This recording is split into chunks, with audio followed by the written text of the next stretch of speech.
met you on a Thursday. Friday I took you home. Well, Saturday I'm begging you, baby, just leave me alone. You're turning me upside down, pull me to the ground when you shake me, shake me. I'm giving you what you need and I'm begging, please don't break me, love.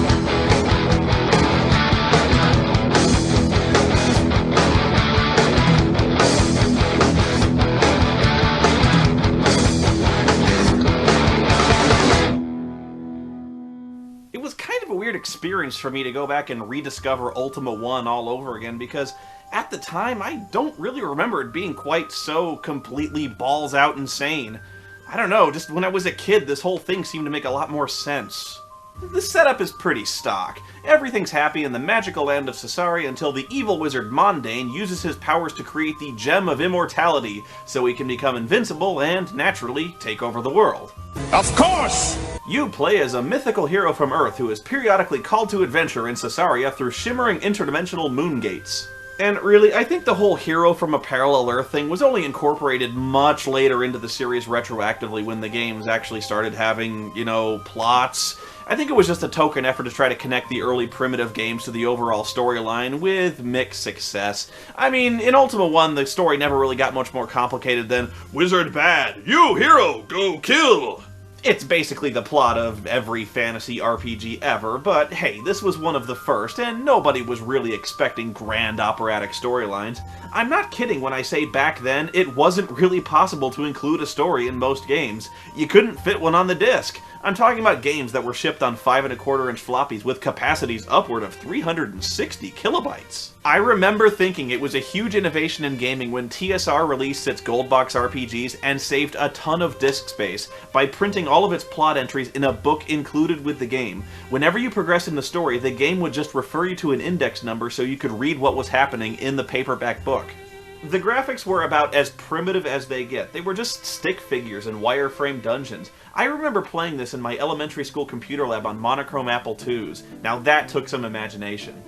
So anyway, to start, all you have to do is run around, talk to the various kings who give you quests, go kill whatever they say, level up, and collect money. And you need money to afford necessities like food, weapons, armor, rocket fuel, and your flying car!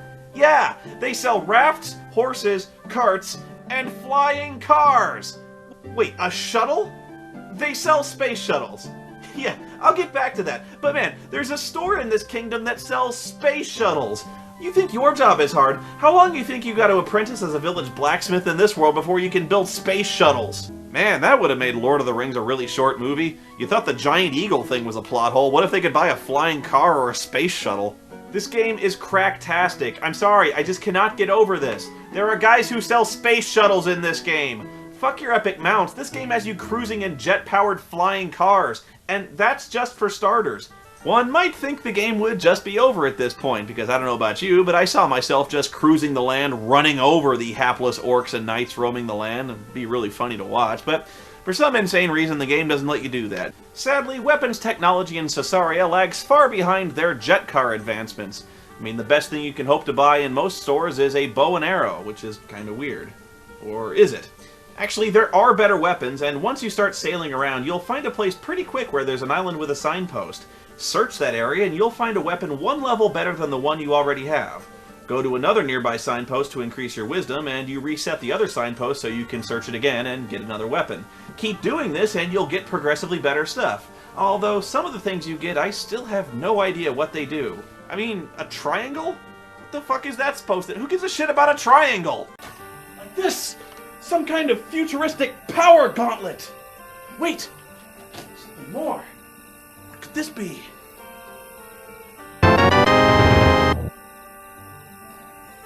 A fucking triangle? What the hell am I supposed to do with a triangle? Wait! Here's something I can really use! But if you keep going back and forth and keep looking, eventually you'll find a phaser, or rather a phasor, and finally a blaster.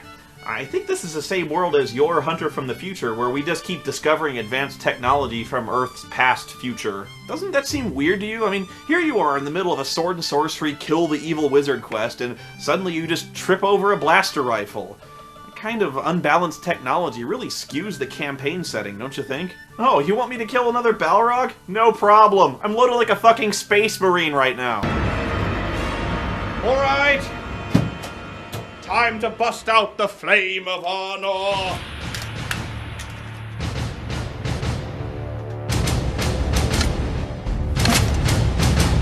Enjoy the fireworks!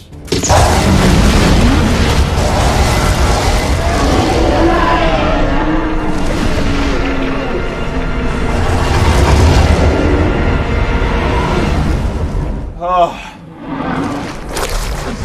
Oh, shit! Actually, I joke, but it turns out you'll need the guns because the monsters here are badass. Like the fucking Loch Ness Monster and a dragon turtle. Holy crap, that's actually really scary. It's like fighting Gamera. Suddenly I need bigger guns. Where's the rocket launchers? You'll discover there's no way to kill the evil wizard Mondane even if you do have phasers because, since he has the Gem of Immortality, he's indestructible. The only way to do it is to go back in time and terminate him before he constructs the gem.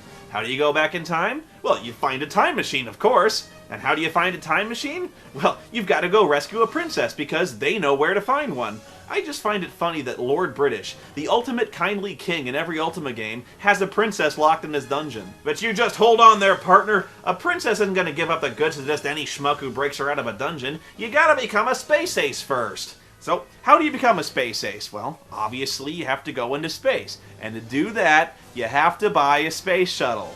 You see? You see how it all ties together? All you gotta do is go to the Starship dealership in town and give the guy there a sack of gold. I'm sorry, I don't mean to dwell on this, I just have so many questions about a society where you can buy space shuttles with gold coins, and why, if laser cannons and personal flying vehicles are commercially available, is Lord British so worried about a fucking gelatinous cube? What the fuck am I doing? I don't know how to fly a space shuttle. I barely know how to drive a car. Well, does it come with an instruction manual? How much does that cost? Load the spaceship with the rocket fuel. Load it with the worst. Well, whatever you do, be sure to buy extra rocket fuel, because you'll only be able to refuel at the space station? Huh? Who built a space station? Be sure you're wearing a vacuum suit or you die of explosive decompression instantly after launching, and don't run out of gas or you can't return to Earth. From there, you commandeer a starfighter, go into hyperspace, and Jesus fish, it's TIE Fighters! TIE Fighters? What the fuck is going on? No wonder Mondane's so powerful. He's allied with the fucking Emperor! Oh, that's it. No way am I gonna deal with orcs and stormtroopers in the same night. Right now I feel like I could take on the whole Empire myself. Get you some! What you got is what we need, and all we do is dirty deeds. We're the Space Force! Watch out! We're the Space Force! We're the masters of space! Hey, don't mess around. With the Space Force! Richard Garriot's tabletop Dungeons & Dragons game must have been just about the most glorious thing in human history. This game takes D&D, Star Trek, Star Wars, Doctor Who, among many other things, throws them in a blender and just hits the puree switch, and my god, is it beautiful. This guy is a god of nerds. So anyway, once you kill 20 TIE Fighters, you become a space ace. Now you have to rescue a princess, but that's a lot easier since every castle has one locked in its dungeon. Apparently all the kings of Caesarea are kidnapping assholes. Only problem is you need a key, but that's not really a big problem because every fucking step you take, Chuckles the fucking jester shouts, "I have the key!" So you have to stab Chuckles in cold blood, which I'll admit is immensely satisfying, take the key and hack your way out of there with the princess in tow.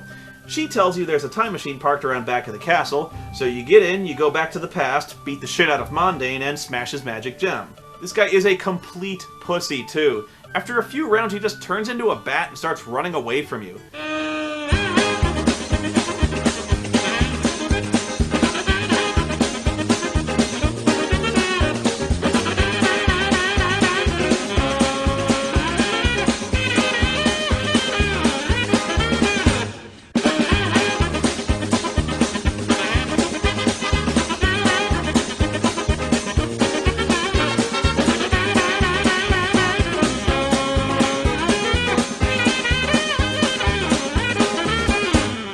I guess I understand. Would you be ready for battle if some guy just busted into your lab in his fucking TARDIS, kicked the door open, and came out shooting with a blaster rifle? I'd be toast, man.